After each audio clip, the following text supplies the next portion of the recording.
I think she was in and out of different churches, and her thinking was really off. One day, she actually told me that the Blessed Mother, my mother from heaven, was from the devil. That was it. I picked up a miraculous medal. I presented it to Carol. Carol said to me, "This is a superstitious thing. I'd never wear this." Ave Maria. My name is Mary Ann. And in 1993, I was going to the bus stop one morning, because it was in September, and I met this woman at the bus stop because her son was going to the same school as my son. Her son was a year ahead. This woman's name was Carol Smith. I'm Carol Smith, and when I met Mary Ann, she was theatrical, she was excited, she was fun. I loved her, and yet we had some very heated discussions. I can't handle her. When I met her, I knew I did not like her. I could not figure this out, but as we talked, I realized me being a devoted, consecrated woman to Our Lady, and her being I don't know what. I think she was in and out of different churches, and her thinking was really off. And the more I talked to her, the more I realized I did not like her, I didn't want to be around her.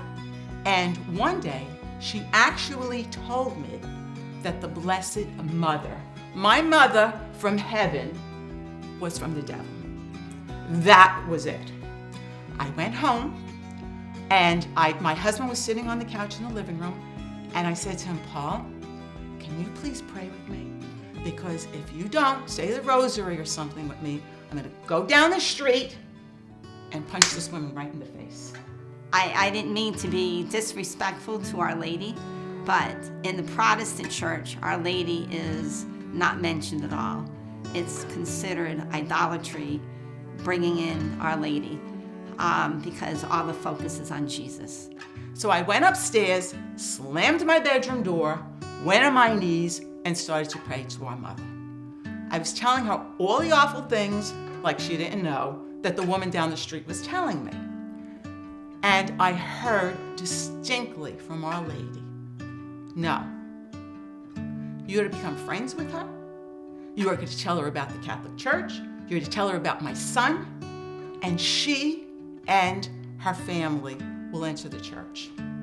Well, that's not what I wanted to hear, because I knew this neighborhood was not good enough for me and her both. One of us had to go.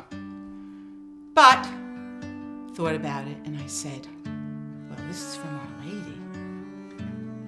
How can I not? I mean, this is my life." My father was very anti-Catholic, and it rubbed off on me, unfortunately. I was very anti-Catholic, to the point that I left the church because it was too Catholic. So I went to the friary the next day. I picked up a miraculous medal, and I had it blessed by the priest. The next day, I presented it to Carol. Carol said to me, "This is a superstitious thing. I'd never wear this." And I just said to her, "Look, if it's just a piece of metal, give it a shot. Put it on, and then if you don't like it, in a few days, you just give it to me back." So as I was walking away, she said she would try it. I says, "Okay, but you have to wear it." So she said to me, "I'm not going to wear it. I don't care if you pin it to your bra, your underclothing, whatever. It's got to go on you." So she said, "All right, I'll try it, but it's not going to work." I said, "Fine, it's not going to work." All right, so with that, she didn't know, I started praying for her. And then what happened was we started walking more and more. Now we're walking after the bus takes off and they pick up our children. And we're walking, and I began to see a lot of good things about Carol. A lot of good things. She had a lot of goodness in her. And I was really surprised, but very confused soul, very confused. And everything she said, walking every day, snow, sleet, rain, it didn't matter. Every single day we walked. She was very patient. I was very rebellious and big attitude. And I came home and my husband said, "You're going to become Catholic." And I said, "Not in your life, not in my lifetime. I will never do that." But I kept telling her about the faith, and I told her the first thing I probably explained to her was the Apostles' Creed and the 4 marks of the church. And she was kind of listening. I wasn't sure of what was going in, but we did have one common ground. She considered abortion to be wrong, but she didn't understand the whole pro-life as presented by the church. So I worked on that. After walking with her, I realized about the abortion, and I went to all these pastors that I had talked with and asked them what they thought of abortions. And one of them actually had just taken a girl for an abortion and thought that was the best thing. So it was that really changed my heart. How could a religious person say abortions is okay? And then one night, it was raining. I had put my kids to sleep, and I hear knocking at my door. And I'm thinking, what the heck is going on? I mean, the knocking got louder and louder.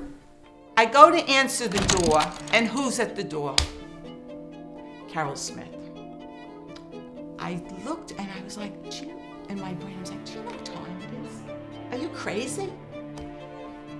And she said, "I have a question for you." And my response to her was, "I am done with your questionings. If you have any more questionings, go ask that guy down the street who you think is your minister, your pastor, whatever you call him, and ask him." And I started to shut the door in her face. And then she said, "But wait a minute. So I opened the door, and she said to me, "I like your answers better. Can you help me to become Catholic?" I felt this small. I felt bad that I had her standing out in the rain at this point. That day is when I went to the different pastors and found out that they were okay with abortion. I never even imagined a pastor saying it was okay. So I came to talk to her, even though I didn't realize how mad she was. It was amazing because I started answering her questions, and it was softening. We actually started to pray. We actually were starting to say the Hail Mary. And today we actually do the Stations of the Cross and many other Catholic prayers. So that's how it began. The next step was, I knew that she was really precious to Our Lady. So I called up a retired Monsignor I knew. Very, very holy man, Monsignor Struck. I mean, I explained the situation to him, and he said to me, "Mia, I'm gonna catechize her myself." And I thought, wow, what a grace. So Carol started taking lessons from him, and I started talking to her every day. Well, within 2 years, on December 16th, 1995, Carol entered into the Catholic Church. So, as Carol entered the church, her family started following too. I thought initially I was going to convert her. I had no idea who I was dealing with, none. She also had gifts from Our Lady, and one of them was to tell me and my husband to get on our knees and say the Our Father together.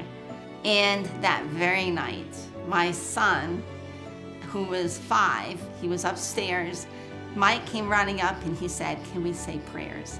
It was amazing. I turned around, and my husband's on his knees. And I joined him, and then my daughter came through and saw us praying, and she was, "Oh, can I jump in?" And we all prayed the Our Father. And I thought, wow, that was easy. I knew Our Lady was running this whole show. because who would have thought this? After that, there was one day I got a phone call from Carol, and her dad was pretty sick. And I understood that her dad did not like me because I was Catholic, and the lady was now getting to the root of the problem. The root of the problem was her father was a very, very high Mason. And I found out Masons are really very anti-Catholic, very, very anti-Catholic, and anti-God I can throw in. So now I see the root of the problem here, and why Carol was the way she was. I started praying for him, and then a few days later, he was in renal failure, going into something with his kidneys. So a few days later, she called me, and when I answered the phone, I said, "I'm coming to see your father." I called her because my father needed something, and coming from me, it wasn't enough. And when I called her, she said, "I'm on my way." She already knew that she had to go. He was very active in the Masonic and the Shriners. I said, "Yeah, I'm going to come because he can't run away from me now. I know that, okay? He's in the house. He's pretty sick. So I'm going there." And when I went there, I packed my holy water, my rosary beads, of course, and I said the rosary all the way to her father's house. I had a little statue of the Sacred Heart that I brought with me, and I put it in my pocketbook. And on the way there, as soon as I got up and I got in the car, I started getting a really bad migraine, really bad migraine. I was starting to feel sick. So now I knew I was going into spiritual warfare. When I got to Carol's father's house, I tried to get out of the car. My legs turned to lead. They were totally frozen. So again, I said, "Blessed Mother, if you want me to do this, you're going to have to be with me. I can't do this. I can't do any of this on my own. I just don't have the graces." So my legs got a little bit like unnumbed or whatever. They were like lead, or I actually had to lift them up, turn sideways to get out of the car. And I got to her house, to her father's house, and she opened the door. And the first thing I knew, it was freezing. I was so cold. Now I started to shake. And I says, "Carol, don't you feel how cold it is in this house?" And I don't know, from there I was led into the kitchen. And they had him sitting at the kitchen table, and I sat right next to him. So I was sitting here, and he was sitting directly here. So I had told Carol to bring out some family photo albums, because I figured, it's a nice place to start. And sometimes when you're dying, you like to reminisce and all of that. Reminisce, sorry. So we started looking at the pictures, but before we did that, her father said to me, he looked straight into my eyes, and he said to me, "You had a hard time getting here, didn't you?" I said, "Yeah." And he said it again. "You had a hard time getting here, didn't you?" I said, "Yeah." And then he started looking at pictures. He didn't look at me the whole time. He was looking at the photo album. He really didn't want anything to do with me. It was pretty apparent. While he was doing that, I reached into my pocketbook on the side, and I took out a little statue I had of the Infant of Prague. I mean, like, come on. Jesus is a little boy. Who could possibly refuse that, right? So I put him on the table in front of him, and as I put him on the table in front of him, he looked at it and he turned it around. Did not like that statue. I'd look at a few more pictures, I'd turn it back. We did this at least 5, 6, 7 times. I don't even know at this point. And I thought, I don't know what I'm doing here. So anyhow, I stayed a little bit longer, and then I left. And as she said, they played the game with the statue, back and forth, back and forth. And then my shift was over. My sisters and I took 8-hour shifts with him. The next day I was there in the morning. He was sitting at the table with the statue facing him. I was absolutely elated that he finally accepted that statue. And then it was that day or the next day, he was actually not doing really well. He was in the process of dying. He was yelling. He was screaming, no. They didn't tell me it would be this way. And I think he just repeated that, screaming no, thrashing about. And then he was at peace. And he said it peacefully, near to God is thee. That's exactly what he said. I know that there's a song and it's not how it goes, but that's what he said. And then that was the end of his talking. Father Angelo came in when he was in the bed and not speaking, and he spent 2 hours, and he was alone. The scapular was on him. I think I put that on him maybe a couple of days before. I had asked Carol to get rid of his ring that was on his finger. They give him some kind of gold Shriner ring or something, because he was really high up there. Like we wear wedding bands, they wear Shriner rings. And the nurse said, it's impossible to get the ring off. It is totally impossible. That the only way that ring was going to come off is if it was sawed off, because he was very edematous. He had edema, very bad, and a lot of it was caused with kidney problems. He was okay with the priest, but he was thrashing a little bit in the bed and loud, like fighting. He was definitely having a spiritual battle inside himself. Well, when the priest left and then he became closer to death, the ring fell off his finger. He actually died in peace because he died with the scapular on and the ring came off. I had gone for a walk. I came back. The first thing I looked for was the scapular, which was still on him. And I noticed the ring was completely off.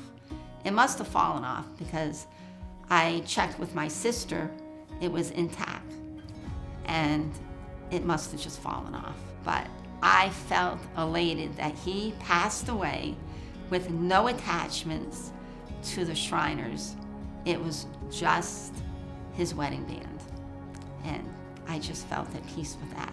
I don't think I was so excited about that, I didn't even think about him dying. It was just, he was okay. Our Lady promised that she would be with him when he died, if he was still wearing the scapular.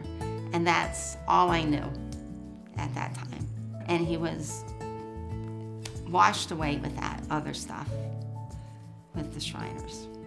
That was a win for Our Lady. There was no question, because we always ask for a sign.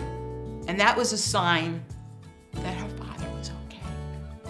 Somehow, Our Lady had taken care of him, because the scapular is a piece of Our Lady's. I'm sorry. It's a piece of her habit. It's a piece of her. It's saying that he belongs to her.